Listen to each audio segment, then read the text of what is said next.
आज 24 नवंबर की मुरली सुनेंगे। आज बाबा ने कहा है, मीठे बच्चे, तुम्हारी सच्ची बात का तीर तब लगेगा जब दिल में सच्चाई सफाई होगी।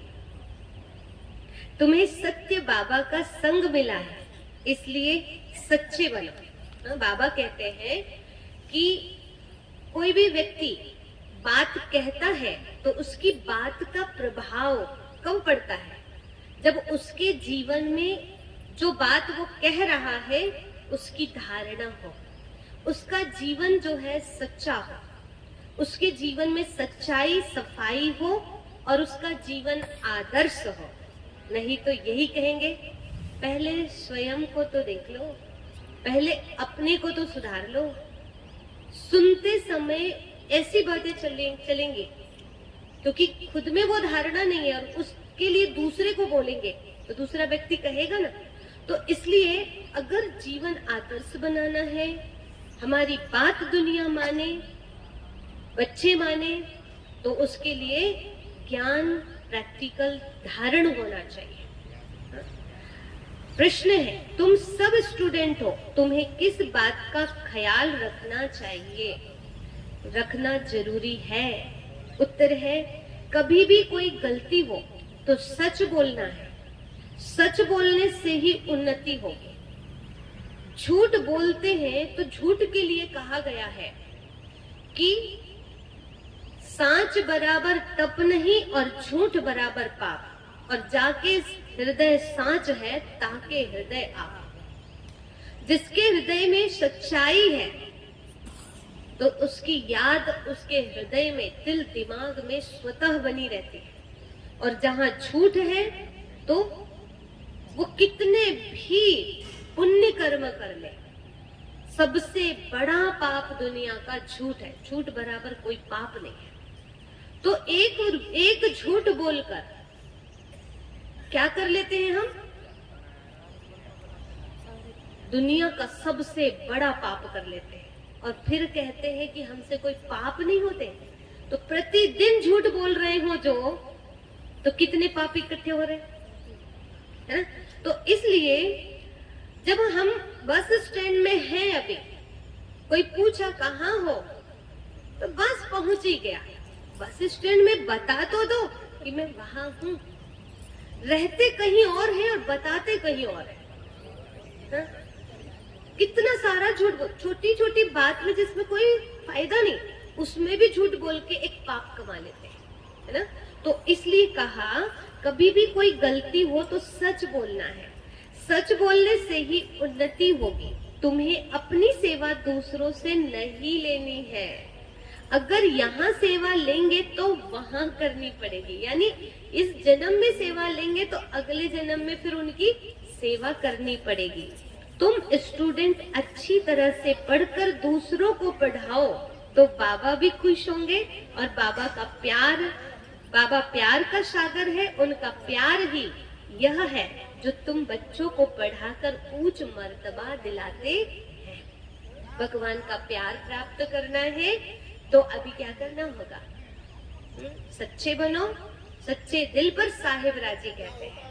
भगवान भी राजी होगा। जिसको भगवान की दुआएं मिलेंगी वो सदैव आगे बढ़ेगा, ऊंचा मर्तबा प्राप्त करेगा।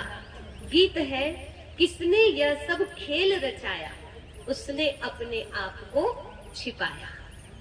कहते हैं शिव बाबा सारा सतयुगी संसार रच देते हैं और उनके लिए क्या कहते हैं?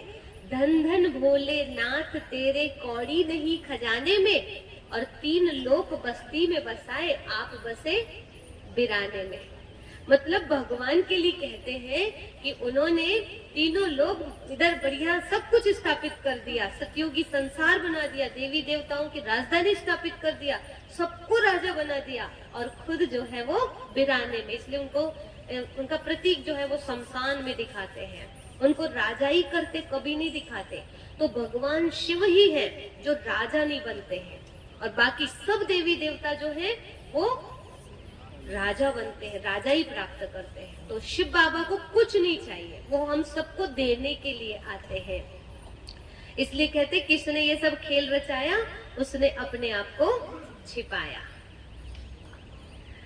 ओम शांति। तो अभी आज की मुरली का हम सार समझते हैं, सार सुनते हैं। पहला पॉइंट है, प्यार के सागर बाबा के प्यार का रिटर्न करना है। अच्छी तरह पढ़कर फिर पढ़ाना है, श्रीमत पर चलना है। क्या कह रहे हैं कि प्यार के सागर बाबा के प्यार का रिटर्न करना है। मतलब जो इतना प्यार दे रहे हैं, हमारी इतनी पालना कर रहे हैं, तो उनके प्यार का रिटर्न तो हमें देना चाहिए ना। अच्छी तरह पढ़कर फिर पढ़ाना है, यही तो रिटर्न है कि वो आकर हमसे इतना प्यार करते कि हमें पढ़ाई पढ़ाते हैं, हमको ऊंचा बनाना चाहते हैं, श्रेष्ठ बनाना चाहते हैं, तो हम पढ़ करके श्रेष्ठ बन के दिखा दें और अपना जीवन तो श्रेष्ठ बनाए, औरों का भी बनाए। तो यह है पढ़कर पढ़ाना और श्रीमत पर चलना है। बाबा जो कहे सो हमको करना है। सेकंड पॉइंट है, सच्चाई और सफाई से पहले स्वयं में धारणा कर, फिर दूसरों को धारणा करानी है। सच्चाई और सफाई से पहले स्वयं में धारणा कर, फिर दूसरों को धारणा करानी है। क्या करना है? सच्चाई सफाई जीवन में लाना है और पहले स्वयं में धारण करना है, फिर दूसरों को कराना है। ये बात बाबा बार बार कहते हैं। इसलिए जब विष्णु जी को दिखाते ना, विष्णु जी को आपने हमेशा देखा होगा, सबसे पहले सुदर्शन चक्र, फिर उसके बाद गदा, फिर कमल का फूल और लास्ट में होता है क्या? शंख। तो शंख ध्वनि लास्ट में क्यों दिखाई? पहला नंबर स्वदर्शन, पहले स्व का दर्शन करो कि मैं कैसी हूं, मुझे कहां परिवर्तन करना है, मुझ में कौन सी कमजोरी है, बुराई है, मुझे कैसे इसे ठीक करना है। खुद का चिंतन, स्व दर्शन। सेकंड नंबर में जो ज्ञान जो आपके पास है उसको क्या करना है? अपना बना लेना है। यानी ज्ञान रूपी गदा सदा पकड़ के रखना है, अपने साथ रखना है। नहीं तो कई बार ज्ञान तो रहता है पर समय पर मर्ज हो जाता है ना। और जैसे गुस्सा नहीं करना चाहिए, शांत रहना चाहिए। और फिर क्या है, ये सुनते सुनाते तक ठीक रहता है और जब परिस्थिति आई तो गुस्सा आ जाता है। तो ज्ञान रूपी गदा जैसे कि सदा पकड़ के रख रहे हैं। पकड़ के रखना माना जिस समय आवश्यकता उस समय तुरंत यूज कर लेना, ऐसे तुरंत ज्ञान यूज हो जाए। तो ये है ज्ञान रूपी गदा।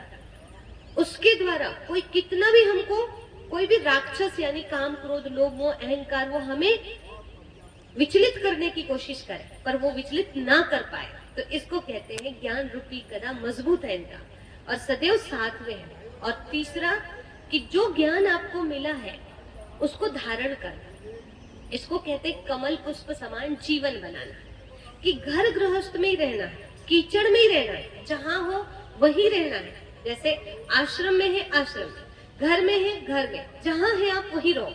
लेकिन वहां रह करके जीवन ऐसा न्यारा प्यारा बना दो कि ना मैं किसी की ना कोई मेरा, और हूं तो मैं सबकी और नहीं तो मैं किसी की नहीं।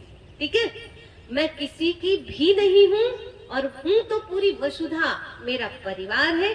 मैं सबकी हूं और सब मेरे, ना किसी से राग ना किसी से द्वेष। कीचड़ में है पर न्यारे, ना जग त्यागो ना हरि भूलो, रहो ऐसे जिंदगानी में जैसे कमल रहता है पानी। ऐसी जिंदगी होनी चाहिए। फिर चौथा नंबर, जब आपने स्वदर्शन चक्र फिराना शुरू कर दिया, यानी स्वयं को देखना शुरू कर दिया, दूसरों को देखना बंद कर दिया, पर चिंतन बंद, स्वदर्शन चालू, तो उसके बाद में ज्ञान रूपी गदा हमने सदैव धारण करके रखा। ज्ञान गदा पास में है, समय समय पर उसे यूज करते हैं परिस्थिति आने पर। और तीसरा, कोई हमारा नहीं, हम किसी के नहीं, और है तो पूरी वसुधा हमारी। ऐसा न्यारा और प्यारा जीवन और परमात्मा से मन बुद्धि का लगाव, और इस दुनिया में रहते हुए दुनिया, देह और देह की दुनिया से न्यारी स्थिति, और परमात्मा की प्यारी स्थिति, ये कमल पुष्प के समान जीवन हो गया। अब ऐसा व्यक्ति किसी पर भी शंख ध्वनि कर सकता है, किसी को भी ज्ञान सुना सकता है। फिर वो ज्ञान सुनाएगा तो उसका प्रभाव समाज में अच्छा पड़ेगा, क्योंकि जो कुछ ज्ञान है उसके पास वो केवल सुनाने के लिए नहीं है, उसके आचरण में है, तो उसका पॉजिटिव प्रभाव पड़ेगा।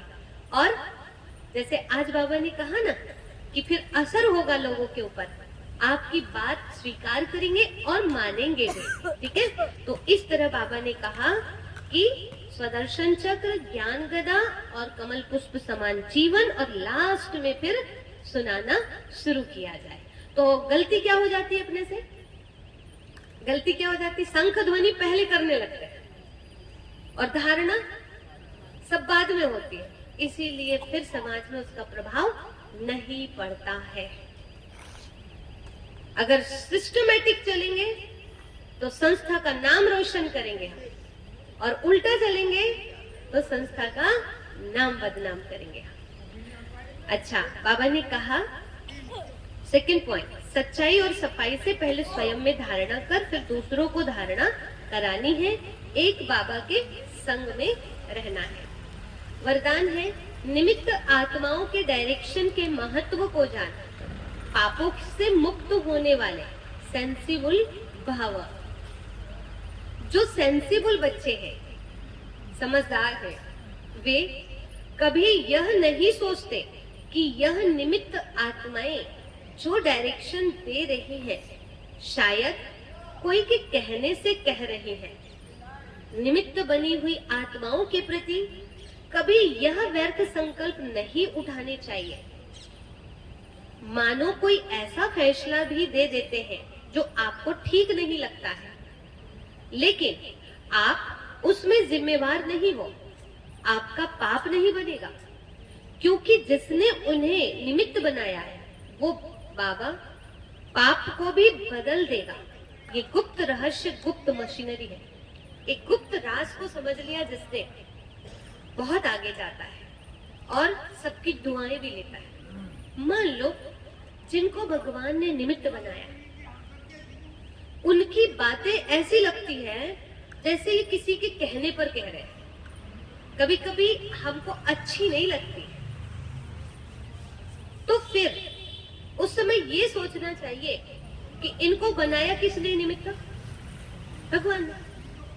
और यदि उन्होंने बनाया है और ये हमसे करवा रहे हैं तो इसमें पाप जो है वो हमारा नहीं बनेगा। किसका बनेगा? जो करवा रहा है उसका। और भगवान फिर क्या कर देंगे? वो देख रहे हैं इनकी गलती है, इसीलिए उनके ऊपर सारे पाप मर देंगे और उनको स्वतंत्र कर देंगे, उस पाप से मुक्त कर देंगे, है ना। इसलिए आपने देखा कि द्रोणाचार्य ने एकलव्य से क्या मांग लिया? अंगूठा मांग लिया। क्या ऐसा करना था उनको? क्या एक बड़ों को, एक गुरु को ऐसा करना चाहिए? नहीं करना चाहिए, लेकिन उन्होंने ऐसा किया। लेकिन एकलव्य ने क्या किया? हाँ जी किया कि ना जी किया? हाँ जी किया। तो एकलव्य का क्या हुआ भविष्य? क्या अंगूठा कट जाने से उनका जीवन खराब हो गया? हाँ, वो जिंदगी भर धनुर्विद्या जो सीखी थी उसका प्रयोग भी करते अंगूठे से, तो भी इतना प्रसिद्ध नहीं होते जितना अंगूठा देने से प्रसिद्ध हुए। यानी अगर गुरु गलती भी करता है, जो निमित्त बना है वो गलती भी करता है, तो उसमें ही हमारी प्रसिद्धि है, उसमें भी हम आगे बढ़ सकते हैं। इसलिए ज्यादा किसी का विरोध करना, ज्यादा तर्क कुतर्क करना, इनमें मत जाइए।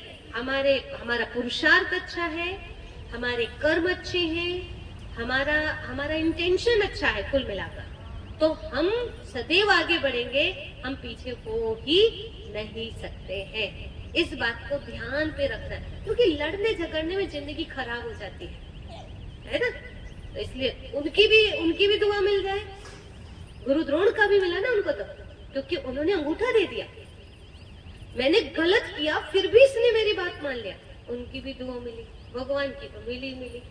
कितनी प्रसिद्धि मिली। तो ये गुप्त रहस्य और गुप्त मशीनरी है, इसे समझो। स्लोगन है, ऑनेस्ट वह है जो प्रभु पसंद और विश्व पसंद है, आराम पसंद नहीं। ऑनेस्ट वह है जो प्रभु पसंद और विश्व पसंद है, आराम पसंद नहीं। मतलब ईमानदार बाबा उसको कहते हैं जो भगवान को भी पसंद आए और विश्व की आत्माओं को भी पसंद आए।